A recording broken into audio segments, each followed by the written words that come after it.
গীতায় লেখা আছে, যখন তুমি কষ্ট আর কটু কথা দুটোই সহ্য করতে শুরু করবে, তখনই বুঝবে তুমি বাঁচতে শুরু করেছো।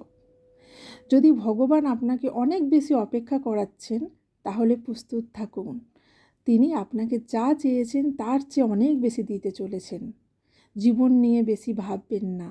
যিনি আপনাকে জীবন দিয়েছেন তিনি কিছু না কিছু ভেবেই দিয়েছেন। শ্রীকৃষ্ণ বলেছেন, কাউকে দুঃখ দিয়ে আমার কাছে সুখ কামনা করো না। আর কাউকে যদি ক্ষণিকের জন্য সুখ দাও, তবে তোমার দুঃখ নিয়ে চিন্তা করো না। মৃত ব্যক্তিকে কাঁধ দেওয়াকে মানুষ যেমন পুণ্য বলে মনে করে, তেমনি জীবিত মানুষের পাশে থাকাকে পুণ্য বলে ভাবতে শুরু করলে জীবন সহজ হয়ে যাবে। আমাদের অকারণও কোনো মানুষের সাথে দেখা হয় না। আমরা কিছু মানুষের থেকে শিক্ষা পাই আর কিছু মানুষের থেকে জ্ঞান পাই।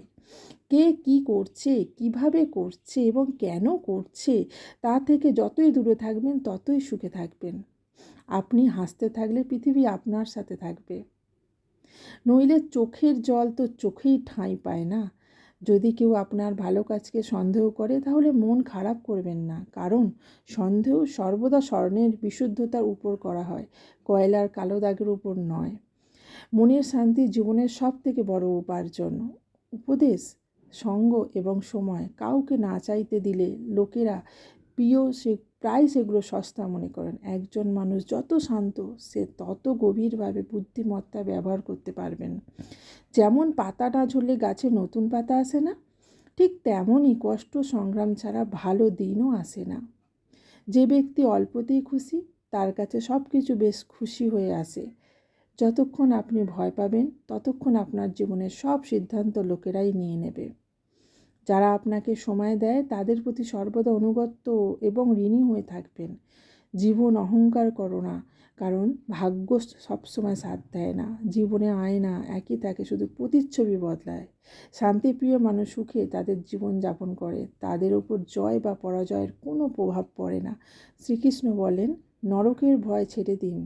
কে জানে কোনটা পাপ কোনটা পুণ্য? শুধু দেখুন নিজের স্বার্থ পূরণের জন্য যেন আপনার দ্বারা কেউ দুঃখ না পায়। বাকি সব প্রকৃতির ওপর ছেড়ে দিন। অর্থ বড় না, যোগ্যতা বড়। খারাপ সময় যে পাশে থাকে সেই সব থেকে বড়। কেউ যদি আপনাকে নিজের স্বার্থ পূরণের জন্য মনে করেন, তাহলে তাকে স্বার্থপর ভাববেন না, কারণ আপনি তার জীবনের সেই উজ্জ্বল আলো যা সে অন্ধকারে দেখতে পায়। সবাইকে নিজের গোপন কথা বলবেন না, কারণ আজ যে আপনার সাথে আছে, কাল সে আপনার বিপরীতেও থাকতে পারে।